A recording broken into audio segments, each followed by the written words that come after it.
Quarto erro mortal que você não pode cometer na hora de interpretar um ECG. Vamos colocar aqui um caso clínico. Antes da gente ir para o vídeo, só um lembrete, né? Você está vendo aqui esse vídeo no YouTube. Se você não está inscrito ainda no nosso canal do YouTube, você está de brincadeira, né? Todo dia tem conteúdo novo aqui, gratuito, cardiologia, na prática, que você precisa saber. Então, se você não está inscrito ainda, clica aqui embaixo em inscrever-se no canal para você não perder nenhuma novidade. Homem de 57 anos chega com quadro de dor típica no pronto-socorro, teve início há 2 horas, não tem comorbidades. E o que você vai fazer frente ao eletro que eu vou mostrar na sequência, considerando que você está no hospital do interior e que o centro mais próximo que tem CAT, né, hemodinâmica 24 horas, está a 3 horas de distância. Então, a gente mostra um eletrocardiograma e, resumindo aqui, né, é um eletrocardiograma que claramente mostra supra-DST aqui em D1, supra-DST em AVL. E aí a dúvida é a seguinte, né, há várias dúvidas, né? Primeiro, fecha critério para infarto com supra? Essa seria a primeira dúvida. Segundo, se fechar, eu trato esse paciente com trombolítico aqui no centro do interior que eu estou, ou eu mando esse paciente para outro local, né? Seriam essas dúvidas. A gente perguntou no evento que a gente fez qual seria a conduta que o pessoal tomaria, e com mais de 600 respostas, tranquilo, 50% do pessoal colocou a resposta certa, que é trombolizar o paciente. Isso quer dizer, né, que, grosso modo, os outros 50% escolheram a conduta errada, né? Alguns disseram que era melhor seriar o eletro para definir a conduta, outros disseram que iam esperar a troponina para decidir o que iam fazer com o paciente, outros disseram que iam pedir a opinião do cardiologista, que muitas vezes não vai estar, né, à disposição lá para lhe ajudar, e por aí vai. Então, a conduta certa, e todo médico tem que saber fazer isso, é diagnosticar o infarto com supra com segurança, com rapidez, sem medo, e na sequência deflagrar a conduta adequada. Lembrando que a maioria dos infartos com supra, eles são atendidos inicialmente por médicos não cardiologistas, né? Por médicos generalistas e tal. Então, todo médico, né, formou-se, ele tem que saber diagnosticar e trombolizar o infarto com supra, que é, né, as síndromes coronarianas agudas são a principal causa de morte no mundo. Então, né, é a principal causa de morte no mundo. A maioria dos casos vai ser atendido inicialmente por médicos, né, não cardiologistas. Ou seja, a equação é a seguinte: você é médico, você tem que saber tratar uma síndrome coronariana aguda. Né? É simples assim. Então, vamos ver aqui. Esse é o erro número 4, então, é você não ter segurança em diagnosticar e trombolizar o infarto com supra. Não faça isso.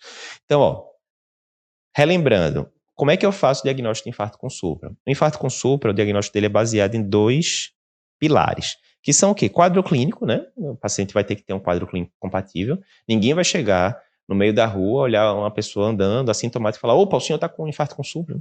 Enfim, o paciente tem que ter alguma sintomatologia. É obrigatório que a sintomatologia do paciente seja a dor torácica clássica, né, que leva todo mundo a pensar em síndrome coronariana aguda. Não, essa é a sintomatologia mais comum, né? Mas o paciente pode ter sintomas atípicos, às vezes pode ser náusea, às vezes pode ser vômito, pode ser epigastralgia. Então, pegou aquele paciente diabético que chegou no pronto-socorro com epigastralgia, vomitando, suando e tal. Lógico, você pode pensar em gastrite, pode pensar em 1 milhão de coisas, mas infarto tem que estar lá, né, nas hipóteses diagnósticas. Então, primeira coisa, tem que ter um quadro clínico compatível. Segunda coisa, tem que ter o eletro que preenche os critérios que a gente vai falar na sequência. Basicamente é isso.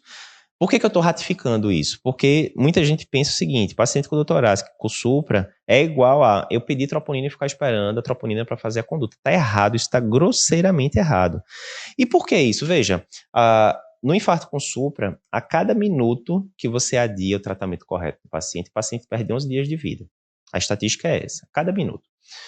Ou seja, se você espera 1, 2, 3 horas para reperfundir o paciente, trombolizar, fazer angioplastia, o que seja, o paciente perdeu anos de vida, né? Isso aí é uma estimativa em média, né? Ou seja, a troponina, na maioria dos cantos, vai demorar horas para sair. Não é para esperar a troponina. Cada minuto que passa, você está perdendo o músculo ali do paciente, o paciente está aumentando o risco de mortalidade. Então, a conduta correta é dor torácica mais supra-DST com características de infarto, né? Você vai reperfundir o paciente. Se você tem CAT, né, angioplastia primária é ótima, é a melhor alternativa. Se não tem, você vai para a trombólise mesmo. Quais são os critérios no eletro para você diagnosticar um infarto com supra? Né? Então, basicamente, você vai ter que ter um supra de maior ou igual a 1 milímetro em 2 ou mais derivações contíguas. Né? Derivações contíguas seriam o que aqui? Por exemplo, D2, D3 e AVF são contíguas. V1, V2 e V3 são contíguas, e assim por diante. A gente discute isso em mais detalhes em outros vídeos. Né? Então, está aqui. Nesse caso, por exemplo, a gente tem supra de D1 e de AVL. D1 e AVL são derivações contíguas? São, ó, tá aqui, uma do lado da outra, são derivações contíguas, sim, tem mais do que 1 milímetro. Então, nesse caso, você tem que ter segurança em dizer que esse paciente tem um infarto com supra, primeira coisa, porque ele preenche os critérios, e mais uma vez, em outros vídeos a gente discute isso em maior profundidade. E segunda coisa, como esse paciente está com... ele está muito distante do centro terciário, né? 3 horas de distância, você não deve ficar esperando a transferência desse paciente, né, para fazer angioplastia primária. Se o tempo entre você diagnosticar o infarto com supra e esse paciente estar no outro serviço abrindo a artéria é maior do que 2 horas, acabou, você deve trombolizar esse paciente desde que ele não tenha contraindicação absoluta ou trombolítico. Lógico, se tiver contraindicação absoluta, já era. A gente também discute isso em outros vídeos em bastante detalhes, né? Mas, nesse caso, o paciente que não foi falado nenhuma contraindicação absoluta, ok. É infarto com supra, com certeza, ok. E o paciente está a 3 horas de distância do outro centro, ou seja, é impossível ele estar abrindo a artéria no outro centro em 2 horas, considerando que só para chegar lá vai demorar 3 horas. Nesse caso, não tem muita dúvida, você tem que fazer a trombólise do paciente no centro onde você está. Você gostou dessa dica? Essa dica é um dos 10 erros mortais que você não deve cometer na hora de interpretar um eletro, e a gente tem uma aula totalmente gratuita só sobre isso, onde a gente fala os 10 erros, e a gente ainda disponibiliza um e-book para você, resumindo tudo de mais importante que a gente fala na aula. Se você quer assistir essa aula completa, clica no link que está aparecendo aqui em algum lugar da tela e acessa.